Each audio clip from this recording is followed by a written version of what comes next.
Hello, everyone, and welcome to HealthWise. I'm Christine Rogers. According to the Centers for Disease Control and Prevention, 1 out of every 3 deaths in the U.S. can be attributed to unhealthy lifestyles, poor eating habits, lack of exercise, and tobacco use. In North Carolina, education and business leaders, community groups, and state officials are working to reduce this statistic by promoting preventive health care measures. On this installment of HealthWise, we'll talk about preventive health care with a panel of experts from across the state. And we want to hear from you. In a few minutes, we will have a phone number where you can call in your comments and questions. And I'm Christine Rogers. Over the next 2 hours, we will give you the latest results and election analysis as we follow all of North Carolina's statewide races, as well as congressional and General Assembly races. Well, also in Raleigh tonight are the Republican Party candidates and their supporters. That is where we find Claire Monroe. She's at the Brownstone Hotel. She has more. Good evening, Claire. Hi there, Christine. Many of our panelists have been part of the front lines after Pilotex laid off its employees. We want to thank our panelists for joining us, and we also want you, the viewers, to participate tonight. We have volunteers from the Employment Security Commission, the Department of Health and Human Services, the Community College System, and the North Carolina Small Business and Technology Development Center to answer your questions. If you've been laid off and you have questions about unemployment benefits, social services available to you, or retraining and education questions, you can call tonight at 1-800-595-2200. Our volunteers will address your questions. Our panelists may also touch on them as well. You can also visit our website, that is www.unctv.org, for a link to a number of resources. Our phones are already ringing. Let's start our first question with Mr. Payne. Welcome to Focus on Alzheimer's Disease Show. I'm Christine Rogers. An estimated 4.5 million Americans suffer from Alzheimer's. In a Gallup poll commissioned by the Alzheimer's Association, 1 in 10 Americans said they had a family member with the disease. 1 in 3 knew someone with Alzheimer's. Here in North Carolina, it's estimated more than 100,000 people suffer from Alzheimer's, and that number is projected to increase over the next 5 to 7 years. North Carolina's older population is growing much faster than other states, which raises the question, how prepared is North Carolina to handle the projected increase in Alzheimer's patients? Also, what cutting-edge research is being done here in the state to help battle this disease? Well, tonight we hope to discuss these issues and many more. We have a number of guests with us tonight, a number of experts on our panel. For centuries, humans long dreamed of flying, from the ancient Greek mythological tale of Icarus, whose wings melted when he soared too close to the sun, to Leonardo da Vinci's 15th century sketches of mechanical flapping wings and crude helicopters. On December 17, 1903, the dream became a reality. On a stretch of sand in Kitty Hawk, 2 bicycle shop owners took off into a near-freezing headwind for a 12-second propeller-driven trip, a 120-foot voyage that changed the course of history.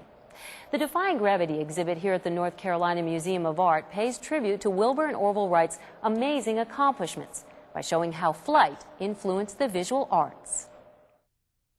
It may seem commonplace now, but aviation had an enormous impact on our everyday lives. From the ease of international travel to commerce to the cross-fertilization of cultures. Flight made the world a smaller place. At the same time, it made us aware of the vastness of the world and of horizons that seemed to stretch into infinity. The new perspective of seeing the Earth from the sky also had a profound impact on contemporary art.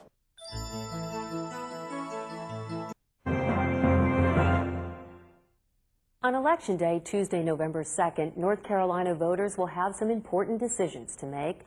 One will be who will live here at the governor's mansion in Raleigh.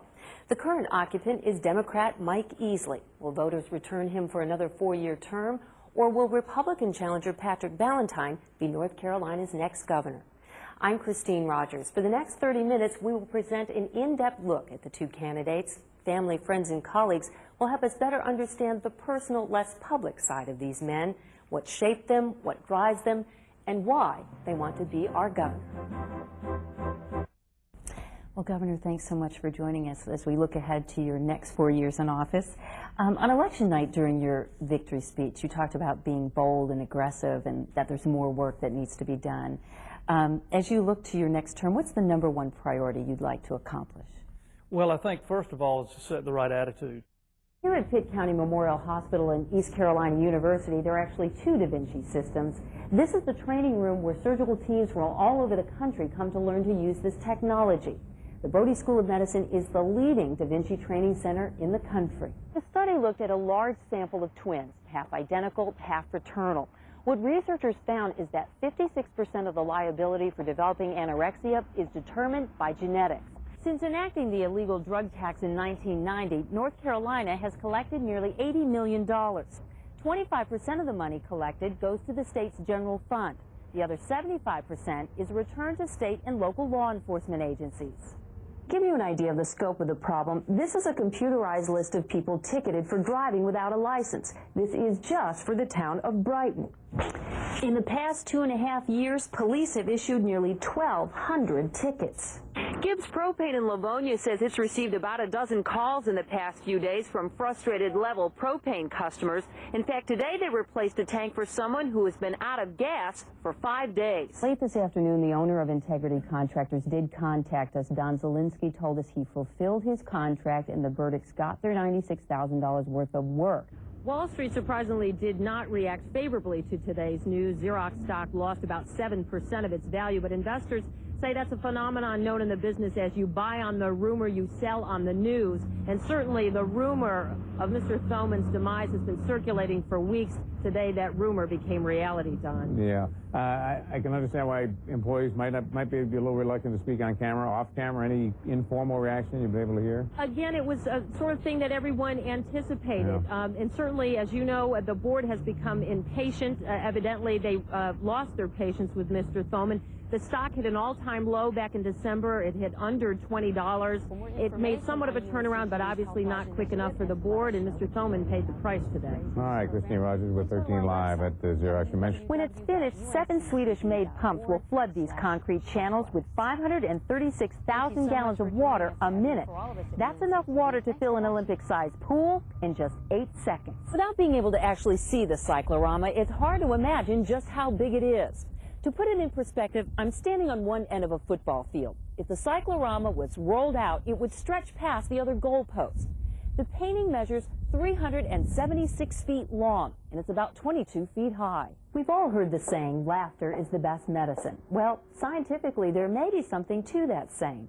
Studies have shown that people who laugh and maintain a positive outlook respond better to treatment. Physical responses to laughter include a reduction in stress and pain. Laughter may also help boost the immune system. For more information on UNC-TV's HealthWise initiative and to let us know what you think about the issues raised in this program, please go to our website. That's www.unctv.org/healthwise. Thank you so much for joining us, everyone, for all of us at UNC-TV. Thanks for watching.